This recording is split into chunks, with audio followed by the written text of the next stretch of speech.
আসসালামু আলাইকুম। সবাই কেমন আছেন? আশা করছি সবাই ভালো আছেন। আল্লাহর রহমতে আমিও বেশ ভালো আছি। চলে আসলাম আবার একটা নতুন ভিডিও নিয়ে আপনাদের মাঝে শেয়ার করার জন্য। আশা করছি আজকের ভিডিওটা আপনাদের কাছে একটু হলেও ভালো লাগবে।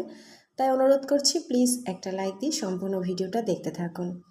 এই তো বিকেলবেলা, একদম বিকেলবেলা মানে সন্ধ্যার আগ মুহূর্তে ভীষণই বৃষ্টি হচ্ছিল। তো দাঁড়িয়ে দাঁড়িয়ে ভাবতেছিলাম যে কি নাস্তা বানাই সন্ধ্যায়, এখন বাচ্চাদের জন্য কি নাস্তা বানাই। এটা ভাবতে ভাবতে মনে হলো যে বাসায় 3টা কলা আছে, একদম পেকে যাওয়া কলা।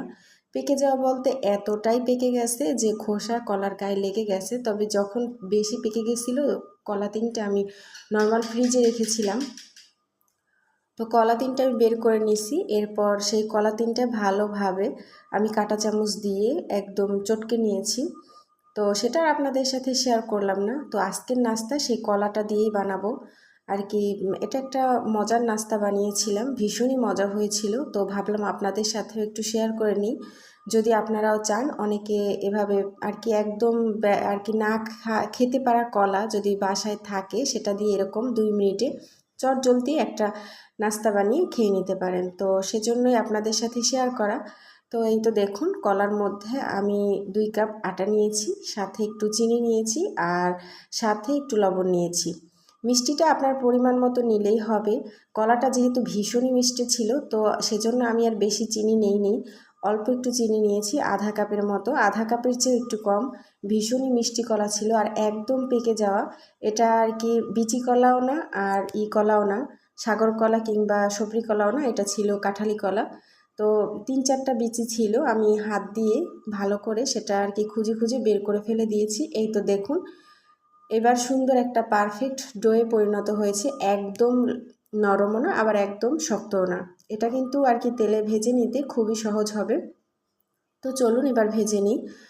তো এই তো কড়াইতে আমি তেল গরম হতে দিয়েছি। এখন ভালোভাবে গরম না হলে নিচ থেকে লেগে যেতে পারে, সেজন্য আমি একটু ভালোভাবে কড়াইটা নেড়ে চেড়ে ভালো করে 4-5টাতে একটু কড়াইটাতে তেল আর কি লাগিয়ে দিচ্ছি। যেহেতু এই কড়াইটাতে আমি প্রায় এটা সেটা ভেজে থাকি, মানে তেলের যে জিনিসগুলো সেগুলোই ভেজে থাকি, তো বেশি একটা লাগার সম্ভাবনা নেই। তো তারপরও কিন্তু আমি একটু ভালো করে আর কি তেলটা গরম হতে দেব, যাতে করে ফুলকো ফুলকো হয় এই পিঠাগুলো। এই তো দেখুন, তারপর কিন্তু আমি একটা একটা করে সুন্দর করে দিয়ে দিচ্ছি। এত ফুলে যাবে এটা এখন মনে হয় না যে ফুলবে, একটু পরেই কিন্তু ফুলে যাবে। তো অনেক সুন্দর করে পিঠেগুলো ভেজেছিলাম। আর আমি যখন ভেজে উঠিয়েছিলাম প্লেটে, আমার ছেলেমেয়েরা কিন্তু তরসই ছিল না ওরা খাবে বলে। তো ওরা ফাঁকা ফোঁকা থেকে একটা একটা নিয়ে যাচ্ছিল আর আমি বলতেছিলাম যে একটু ভিডিও করে নেই, তারপর তোমরা খেও। আসলে প্লেটটা যদি ফাঁকা ফাঁকা দেখায় তাহলে তো ভালো দেখাবে না। তো তোমরা খেয়ে কমিয়ে ফেলো না, আমি একটু ভিডিও করে নিই, তারপর তোমরা দেখবে আর কি খাবে। তো এই তো দেখুন, এখন কিন্তু আমি এতটা গরম করে নেয়ার পরও পিঠেগুলো কিন্তু একটু হালকা লেগে গেছিলো, যেহেতু এটা কলার আঠা দিয়ে বানানো। তো তারপরও আমি সুন্দর করে আস্তে আস্তে একটা একটা করে উল্টে পাল্টে নিচ্ছিলাম।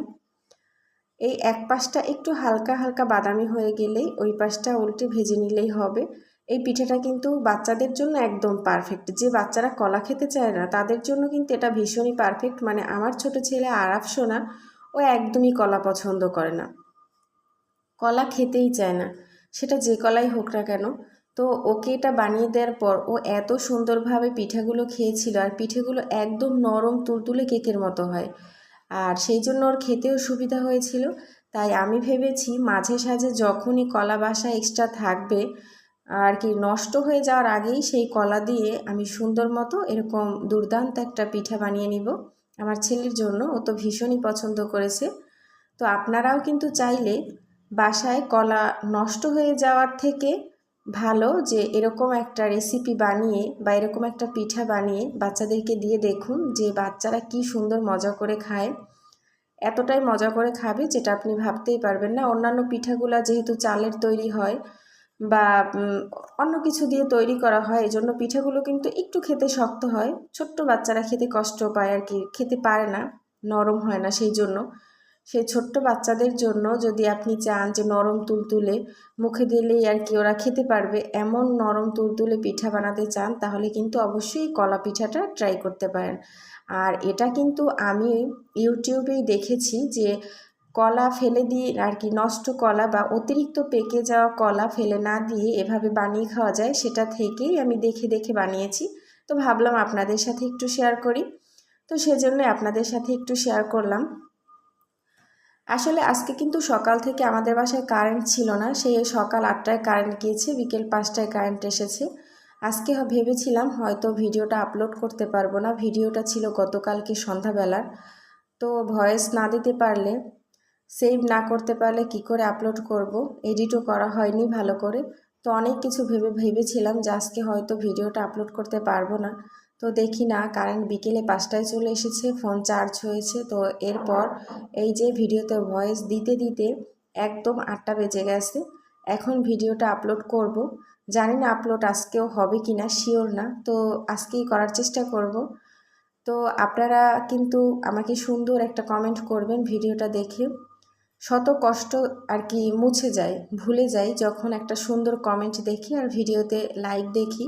আর যখন ভিডিওতে লাইক কমেন্ট কোনোটাই আসে না, তখন কিন্তু মনটা একদম ভেঙে যায়। আসলে ইউটিউবে এসে এত এত আপুর এত সুন্দর সুন্দর ভালোবাসার কমেন্টগুলো পাবো, সেটা আমি কখনোই ভাবিনি, কখনো চিন্তাও করিনি। হ্যাঁ, অনেক আপুর মুখ থেকে শুনেছি যে তারা এরকম পেয়েছে, অনেক আপুদের ভালোবাসা পেয়েছে, তাদের সুন্দর সুন্দর কমেন্ট পড়ে তাদের মন প্রাণ জুড়িয়ে যায়, এরকম অনেকেই বলেছে। তবে সেটা যে আর কি অনুভব করতে পারিনি।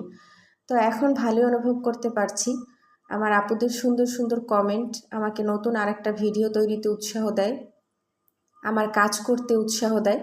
আসলে আপুদের জন্য অনেক অনেক ভালোবাসা এবং দোয়া রইল সকল আপুদের জন্য।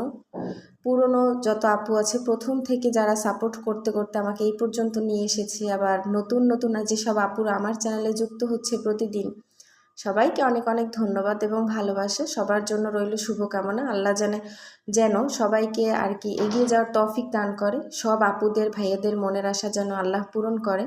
কারণ আমি একা এগিয়ে যেতে চাই না, আমি চাই আমি এগিয়ে যাব, সাথে সাথে আমার আশেপাশে যারা যারা আছে সব আপু ভাইয়েরা যেন এগিয়ে যেতে পারে, সফল হতে পারে ইউটিউব থেকে, আমি এটাই চাই। তো এই তো দেখুন ফাইনালি সব কাটা ভাজা শেষ, একটা টিস্যুর উপর নিয়ে নিয়েছি।